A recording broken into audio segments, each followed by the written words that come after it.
to secure education up to a high level and becoming a teacher.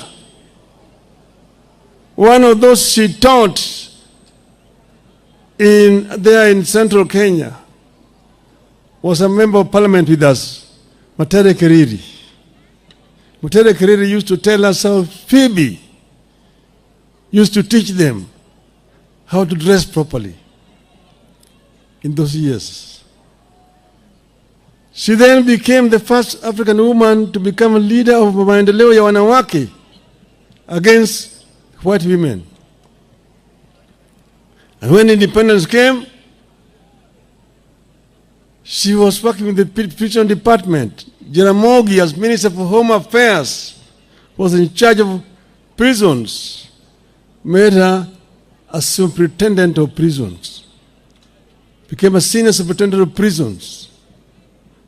And in that capacity, she helped to develop the Langata Women Prison to create conditions of humanity in the prisons there. And then she worked with children. After that, she worked with children and promoted the development of children, orphans, children which were disabled, and so on. That is another contribution that Phoebe made. And then she became a politician. And as you have been told, if you go into the Hansard, you will see Phoebe's contribution in Parliament. When she stood to talk in Parliament about women's rights,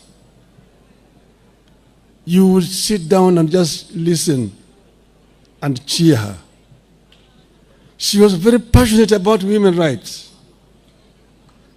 She elevated women issues to the national level, and she was fearless. Phoebe was also compassionate. Uhuru has told you the relationship between us, our family, and the family of Phoebe. Jaramogi and Phoebe's father, the late Pastor Joel Omer, were the founders of Luo Union East Africa. Jaramogi became the first Kir. Joel Omer became the deputy Kir. Late Mr. Adano Tuko became the Secretary General of Luo Union. And it is through Mr. Joel Omer that Uhuru came to study this other side of Nyanza. We used to meet Phoebe in those years when she was young.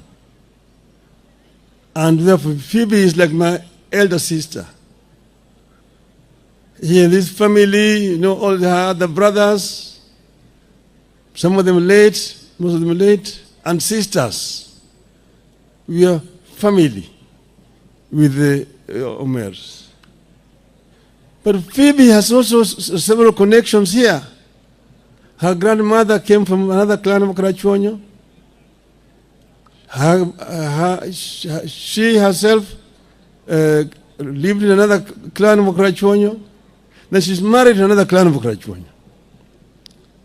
That's why when she decided to come into politics, she was unbeatable in Karachuonyo. She stood against Okikamayo and won. Amayo appealed, and there was a by-election here in Karachuonyo. We came to Karachuonyo here with Orengo Jimmy here. Kajawad Gadongo. Asoko Jaka John. Here, Phoebe's symbol was the house. And that by-election was contested. It was a serious by-election because the entire government machinery was supporting Okikamayo. But we came here, descended this place like bees. And we had a Soka Jaka John with his kinanda. Odds. Karachuonyo. Odds. Nyagoru. Odds. Kende mwagoni ombulu. Phoebe wacho, ot. Asiyo wacho, ot. Okache wacho, ot. Kachwanyo wacho, ot. Ot kende mwagoni ombulu.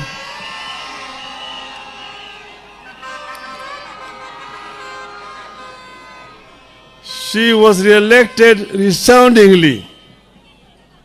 And after this momentum that we had gathered here in Karachuonyo, we descended into Ugenya. There was another by-election in Ugenya. And that by-election again, we put Orengo Simba. And Simba also won against another minister, Matthew Sugutu. Then we moved up to central Kenya at that time. We had created a wave at that time, which was very powerful. Phoebe did not let her down when she went to parliament. She went to parliament and continued to fight for the rights of Kenyans that we had all been talking about. Later on, we joined with Phoebe in 1992 in Ford, Kenya. And she became a member of parliament for Karachuonyo once again. And we were there together up to 1997. Jaramogi died when we were together with Phoebe.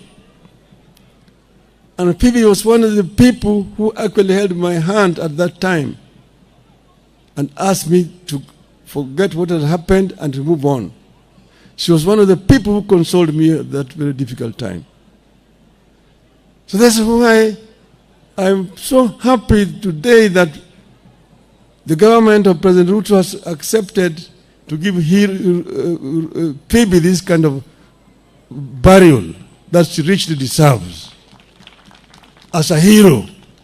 As a hero. And Mr. President, I want you to follow it up by dedicating a monument in Nairobi in honor of Madam Phoebe Asiyo Nyaguru. Because Phoebe deserves it. Phoebe has done what many people have not been able to do. And that's why we are all here today.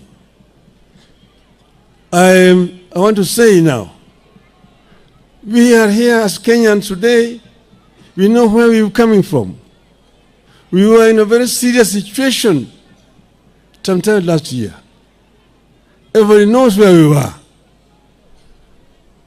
There was a possibility of Kenya degenerating into a failed state like Somalia, like Sudan today. People who do not understand history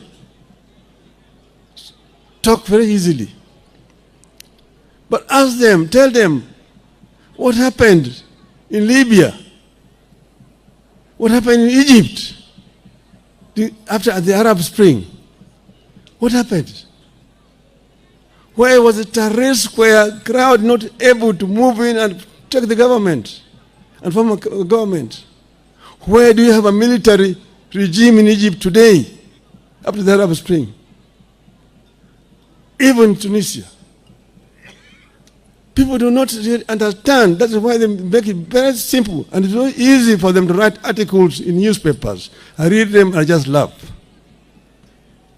They tried to trivialize what was a very serious situation. So what we have today is basically something that we were forced into because of the circumstances that were existing at that time. I want to invite somebody to tell me their own solution, how this would have been solved. We sacrificed so that there could be peace in this country. And that's the reason why we are here today. I do not regret what we did. We did it in the best interest of our country. And Kenya must move forward. But we have continued to say that we need to improve our governance structure. Issues of human rights must be respected. We must ensure that people live well. We must ensure that our people have food, that our people have shelter, that our people have work, that our people, when they are sick, they can be treated, that our children will go to school. This is very, very important to us. This is very important indeed. And that the cost of living need to be brought down. And that it must be rule of law. That the security forces are there to protect the people. The police are servants of the people, not masters. The police need to be civil to the population. If you have committed an offense, arrest me.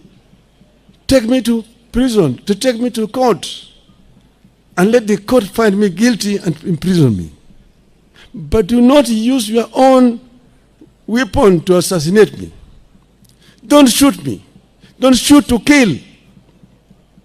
Don't shoot to kill. Don't shoot to maim.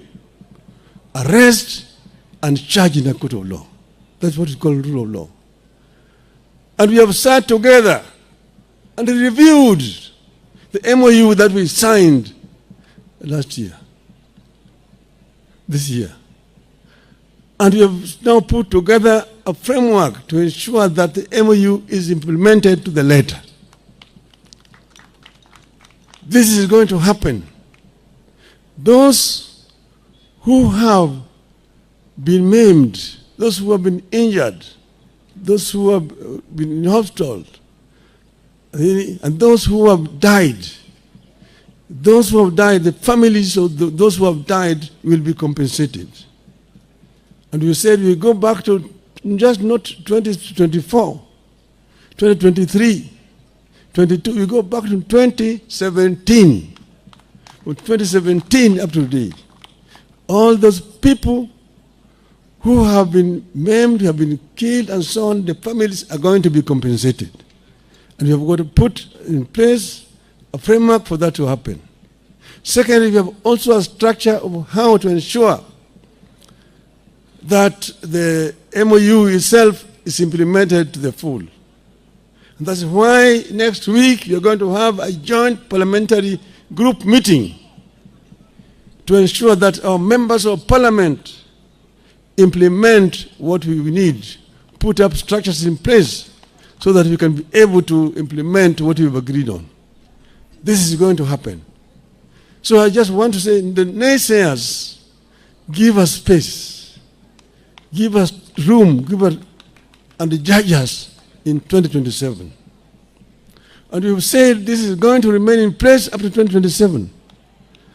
After that, we will see where we go to. Even if you are saying one term, so what? The Kenyans who will decide the term, and we will see where we want to go. I am confident when that time comes, we will face Kenyans squarely and tell Kenyans, this is why we did ABCD, this is where we want to go. Utasema yako, tutasema yetu. Tuone Wakenya watamini nani. So hivyo mimi sina wasiwasi. Piga kelele. Piga kelele namna hiyo. Bweka tu. Kunguni